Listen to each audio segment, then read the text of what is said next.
Did you know that in America there were over 300 recorded armed resistant movements? Yes, from the brave warriors of the Bacon Rebellion, the Stono Rebellion, Nat Turner, to the ingenious plots of Denmark Vesey and Gabriel Prosser.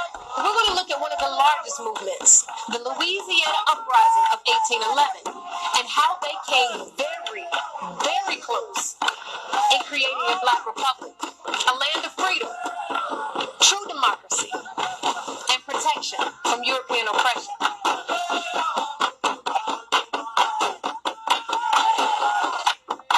Some just refuse to die, and so we would struggle and fight. We would continue to use our language when they weren't looking. We would continue to remember our customs. I'm an African, I'm a God, I'm a Shanti, I know who I am. They won't take me from me.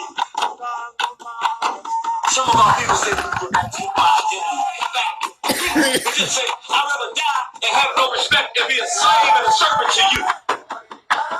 And so they said, no, I'm gonna beat this out of you.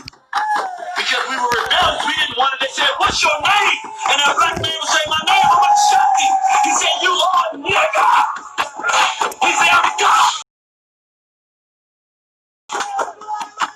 And many of our ancestors died fighting, never accepting anything less than being proud, productive African people. Indeed, we fought the entire time. And nothing testifies to this statement more than the armed resistance movement by the enslaved Africans led by Charles Dessalines. In order to truly grasp the brave attempt of our ancestors, we need to understand that there were three ways of resisting capitalistic slavery.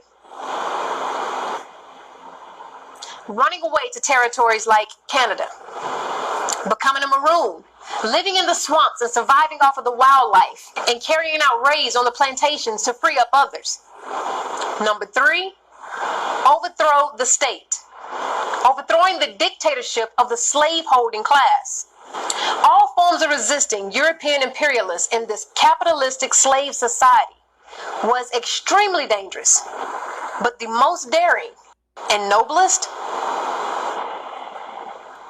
a combative, daring, direct approach of overthrowing the old oppressive machine, taking away the land from the slave owners without compensation, and turning the land over to be controlled and owned by the true tillers of the land.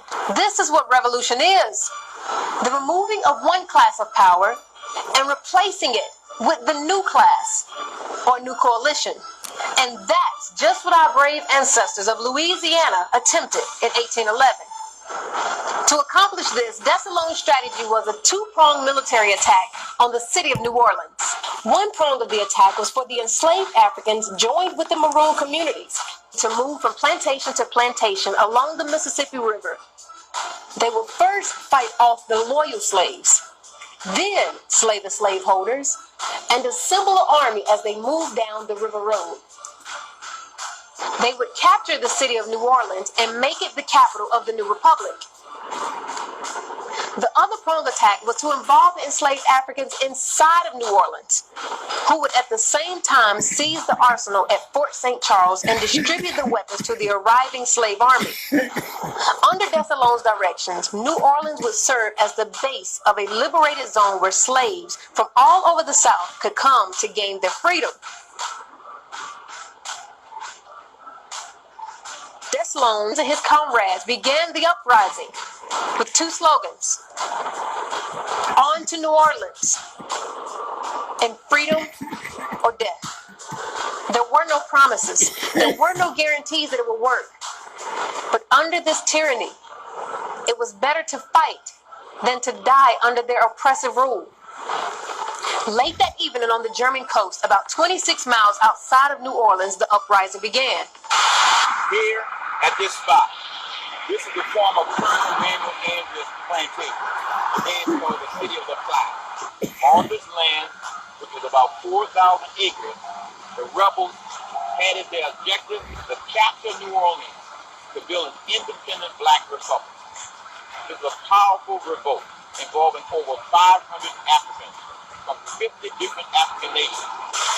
Starting at the Audrey plantation, enslaved Africans traveled all night and throughout the day, marching from plantation to plantation, killing slave owners.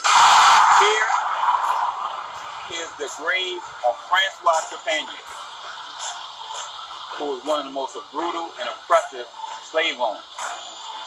What's written on his gravestone is very significant. It's written in French. I'm going to read it and translate it. It says, in memory, Francois Trepanier, killed by the slaves of 1811. February 10th, 1811. One would ask, why would they put this on his tombstone? They put this on his tombstone, the U.S. militia and his family, as a means to make him hero. But it backfired. That every time we bring people here on this tour, people rejoice. They rejoice in the fact that some of these oppressors were taken out.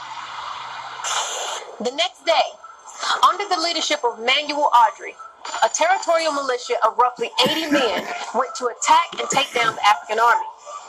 But they were outnumbered and defeated. So General Wade Hampton was then dispatched to New Orleans along with the U.S. troops. No, he wasn't dispatched to stop the slave owners and others from exploiting, torturing, raping, killing our ancestors. Nope, he wasn't dispatched to ensure freedom and democracy for all people under this fairly new Constitution. No, those proud American patriots under the banner of the red, white, and blue marched in to end any hope of a democracy for our ancestors and to place them right back under the oppressive rule of the slave owners and the white power structure.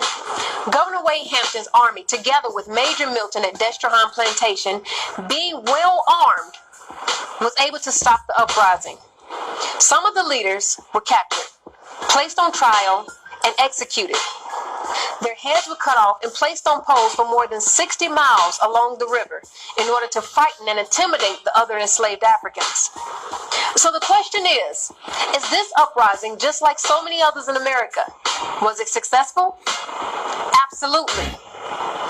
They did not achieve their goal of creating a true democracy, but it did show future generations to resist and continue fighting when your civilization is being attacked. Later that year, the Africans rose up, and this was followed in 1812 by a new round of plots and revolts inside the city of New Orleans.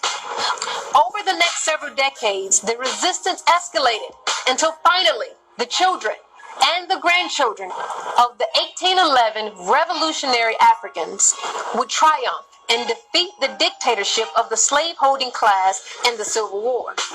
Understand that when any African, whether enslaved or free, fought to liberate themselves, seek land, and come from under European oppression, it jeopardized the very wealth system of what Europeans were creating with this exploitation.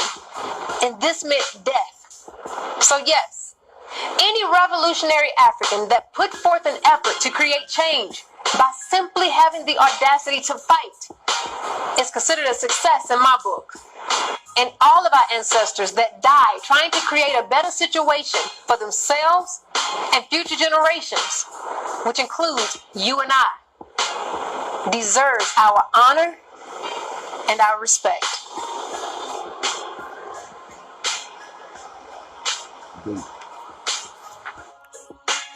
On to New Orleans.